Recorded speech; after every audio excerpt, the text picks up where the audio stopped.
નમસ્કાર મિત્રો, આપણી યુટ્યુબ ચેનલમાં તમારું સ્વાગત છે।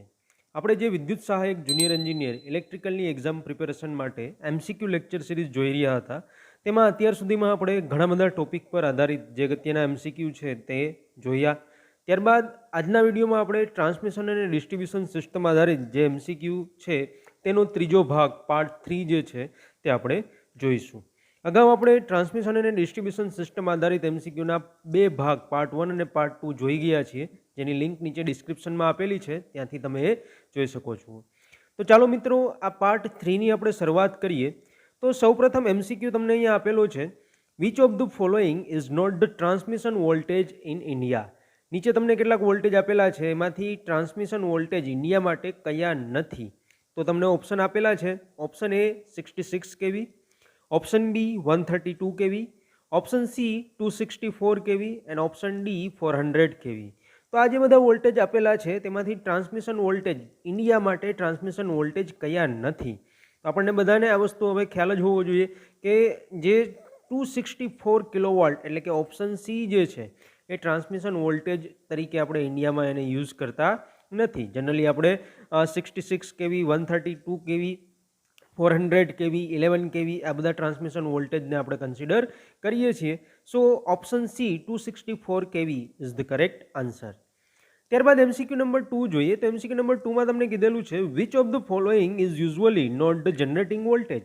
નીચે ફરીથી તમને કેટલાક ઓપ્શનમાં વોલ્ટેજ આપેલા છે, તેમાંથી કયા વોલ્ટેજ જે છે એ જનરેટિંગ વોલ્ટેજ નથી? ઓપ્શન તમને આપેલા છે। ઓપ્શન એ 6.6 કેવી, ઓપ્શન બી 9.9 કેવી, ઓપ્શન સી 11 કેવી એન્ડ ઓપ્શન ડી 13.2 કેવી।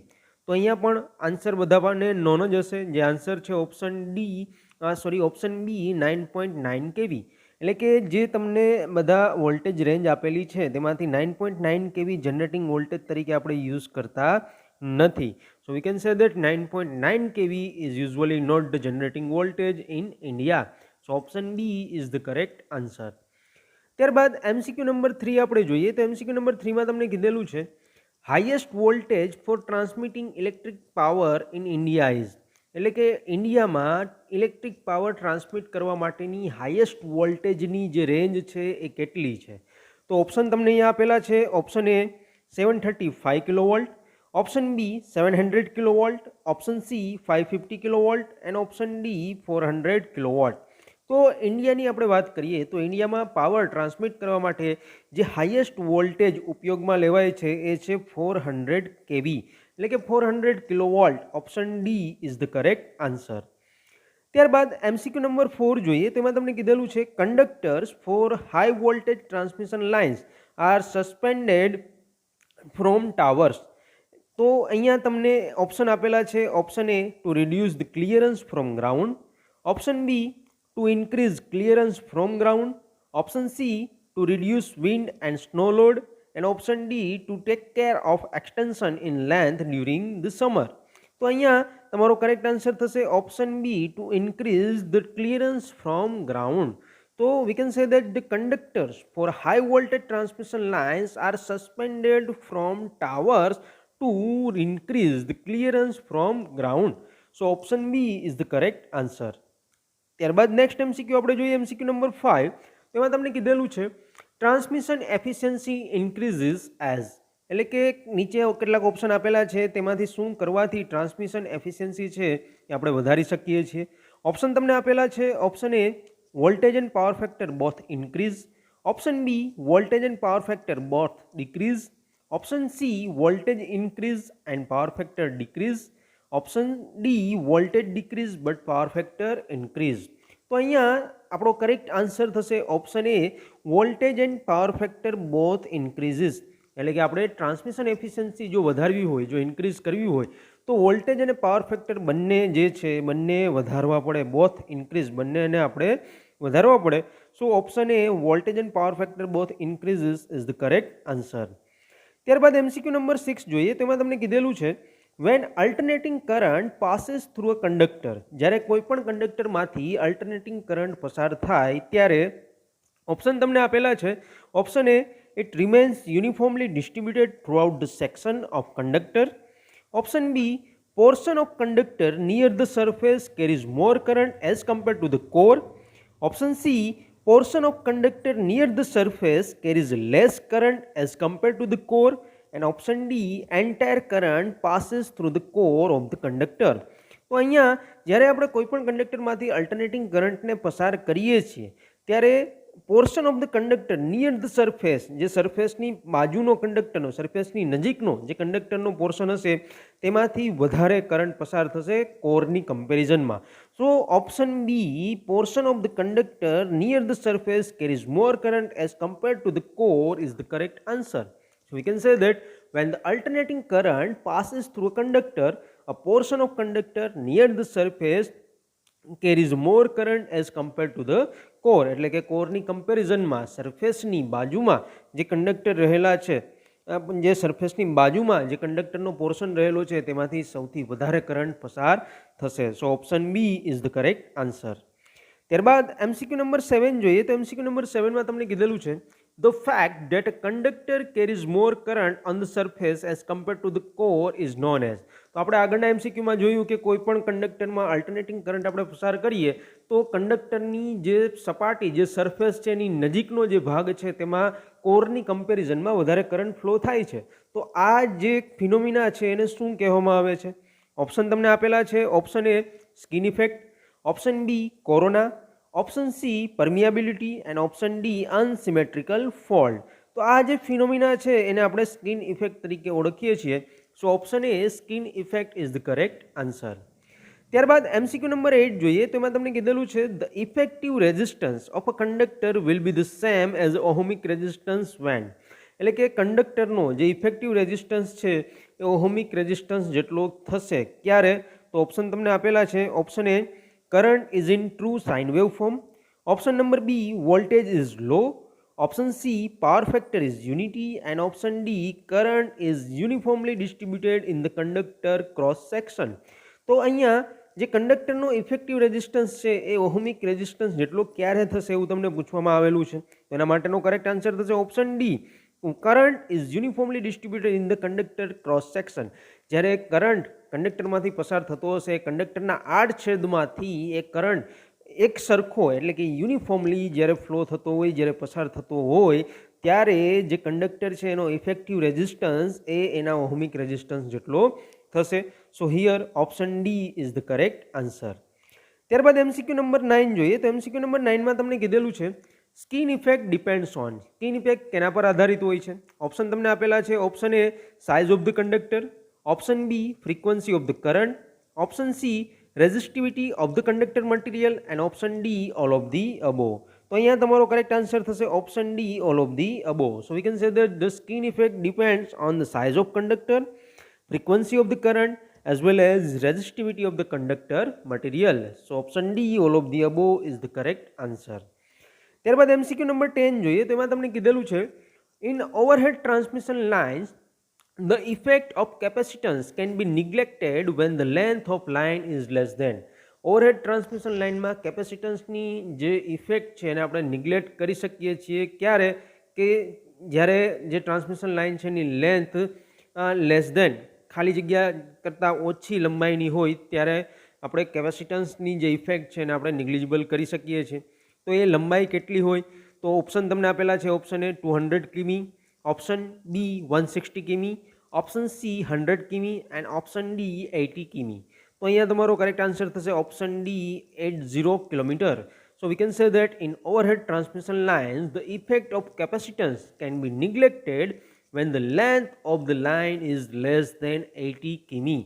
80 કિલોમીટર કરતાં જ્યારે લાઇનની ટ્રાન્સમિશન લાઇનની લંબાઈ 80 કિલોમીટર કરતાં ઓછી હોય ત્યારે એ ટ્રાન્સમિશન લાઇનમાં જે કેપેસિટન્સની ઇફેક્ટ છે એને આપણે નિગ્લિજિબલ કરી શકીએ છીએ અને આપણે નિગ્લેક્ટ કરી શકીએ છીએ. So option D 80 kilometre is the correct answer. ત્યારબાદ MCQ નંબર 11 જોઈએ તો MCQ નંબર 11માં તમને કીધેલું છે for a constant voltage transmission the voltage drop is compensated by installing. જો કોન્સ્ટન્ટ વોલ્ટેજ ટ્રાન્સમિશનની આપણે વાત કરતા હોઈએ તો એ કોન્સ્ટન્ટ વોલ્ટેજ ટ્રાન્સમિશનમાં જે વોલ્ટેજ ડ્રોપ છે એને આપણે કોના વડે કમ્પેન્સેટ કરી શકીએ છીએ અથવા તો શું ઇન્સ્ટોલ કરીને કમ્પેન્સેટ કરી શકીએ છીએ? ઓપ્શન તમને અહીંયા આપેલા છે. Option A synchronous motor, option B capacitor, option C inductor and option D all of the above. તો અહીંયા આપણો કરેક્ટ આન્સર થશે ઓપ્શન એ સિંક્રોનસ મોટર, એટલે કે કોન્સ્ટન્ટ વોલ્ટેજ ટ્રાન્સમિશન લાઇનમાં વોલ્ટેજ ડ્રોપ જે છે એ વોલ્ટેજ ડ્રોપને કમ્પન્સેટ કરવા માટે આપણે સિંક્રોનસ મોટર જે છે એને ઇન્સ્ટોલ કરી શકીએ છીએ. So option A is the correct answer. ત્યારબાદ એમસીક્યુ નંબર 12 જોઈએ. તો એમાં તમને કીધેલું છે the disadvantage of constant voltage transmission is. Constant voltage ટ્રાન્સમિશનનો ડિસએડવાન્ટેજ શું છે? ઓપ્શન તમને આપેલા છે. Option A short circuit current of the system is increase. Option B load power factor in heavy loads. Option C large conductor area is required for same power transmission. And option D all of the above. તો અહીંયા તમારો correct answer થશે option A short circuit current of the system is increase. એટલે કે જ્યારે આપણે constant voltage ટ્રાન્સમિશનનો use કરતા હોઈએ ત્યારે એ ટ્રાન્સમિશન માટે એનો જે ડિસએડવાન્ટેજ, એનો જે ગેરફાયદો છે એ છે કે શોર્ટ સર્કિટ કરંટ જે છે સિસ્ટમનો એ વધી જાય છે, ઘણો જ વધી જાય છે. So option A is the correct answer. ત્યારબાદ એમસીક્યુ નંબર 13 જોઈએ. તો એમસીક્યુ નંબર 13માં તમને કીધેલું છે pin insulators are normally used up to voltage of about. Pin insulator છે એ કેટલા વોલ્ટેજ રેન્જ સુધી યુઝ કરી શકાય છે? ઓપ્શન તમને આપેલા છે. Option A 100 kilovolt, option B 66 kilovolt, option C 33 kilovolt and option D 25 kilovolt. તો અહીંયા તમારો કરેક્ટ આન્સર થશે ઓપ્શન ડી 25 કિલોવોલ્ટ.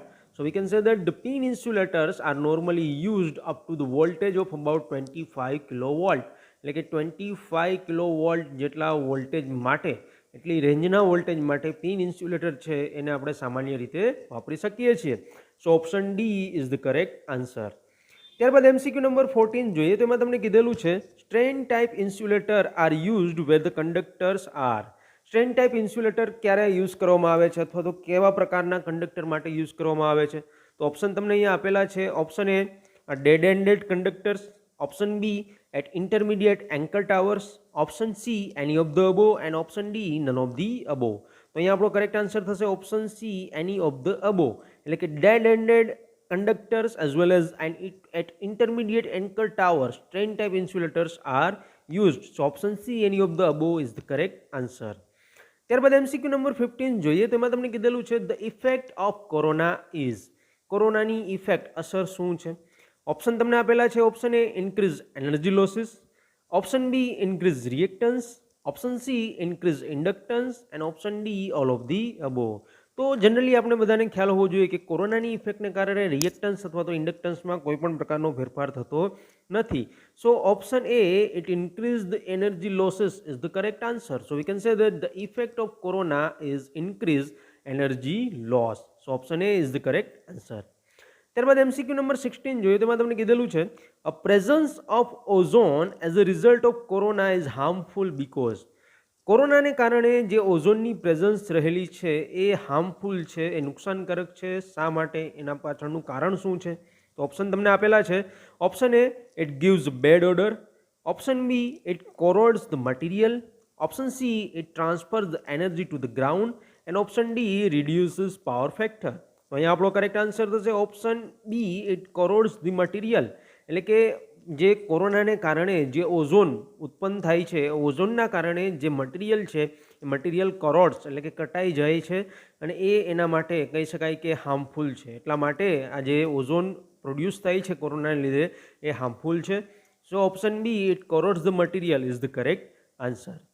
ત્યારબાદ એમસીક્યુ નંબર 17 જોઈએ. તો એમાં તમને કીધેલું છે which of the following statement is correct. નીચે કેટલાક સ્ટેટમેન્ટ આપેલા છે, એમાંથી કયું સ્ટેટમેન્ટ સાચું છે?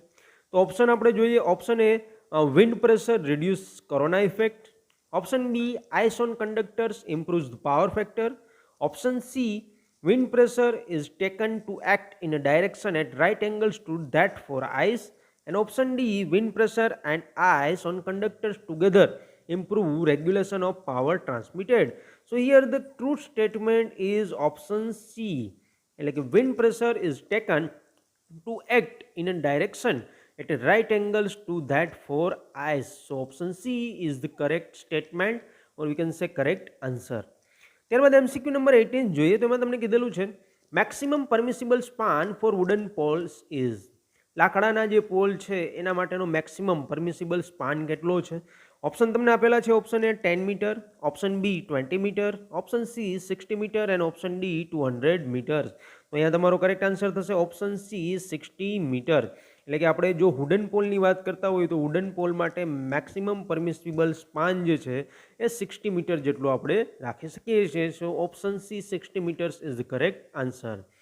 ત્યારબાદ એમસીક્યુ નંબર 19 જોઈએ તો એમાં તમને કીધેલું છે when transformer or switch gears are to be installed in transmission lines the pole used are। જ્યારે આપણે ટ્રાન્સફોર્મર અથવા તો સ્વિચ ગિયરને ટ્રાન્સમિશન લાઇન સાથે ઇન્સ્ટોલ કરવા હોય ત્યારે કેવા પ્રકારના પોલ છે આપણે યુઝ કરીએ છીએ। ઓપ્શન તમને આપેલા છે, option A I type, option B Z type, option C H type and option D L type. તો અહીંયા તમારો કરેક્ટ આન્સર થશે ઓપ્શન સી એચ ટાઈપ। તમે ઘણી વખત તમારી સોસાયટી અથવા તો તમારા ગામમાં તમે જોયેલું હશે કે જે ટ્રાન્સફોર્મર આપણે લગાવેલું હોય તો એ જનરલી એચ ટાઈપ પોલનો એમાં યુઝ કરેલો હોય અને વચ્ચે એચમાં જે વચ્ચે લાઇન છે ત્યાં આપણે ટ્રાન્સફોર્મર અથવા તો બીજા કોઈ સ્વિચ ગિયર છે એને આપણે એરેન્જ કરી શકીએ છીએ। So here the correct answer is option C H type. ત્યારબાદ એમસીક્યુ નંબર 20 જોઈએ તો એમાં તમને કીધેલું છે during storm the live conductor of public electric supply breaks down and touches the earth the consequences will be. એટલે કે વાવાઝોડાની પરિસ્થિતિમાં જ્યારે પબ્લિક ઇલેક્ટ્રિકલ સપ્લાય છે એનો કંડક્ટર કોઈ છે એ તૂટી જાય અને અર્થને ટચ કરી લે, જમીનને ટચ કરી લે તો શું થઈ શકે છે?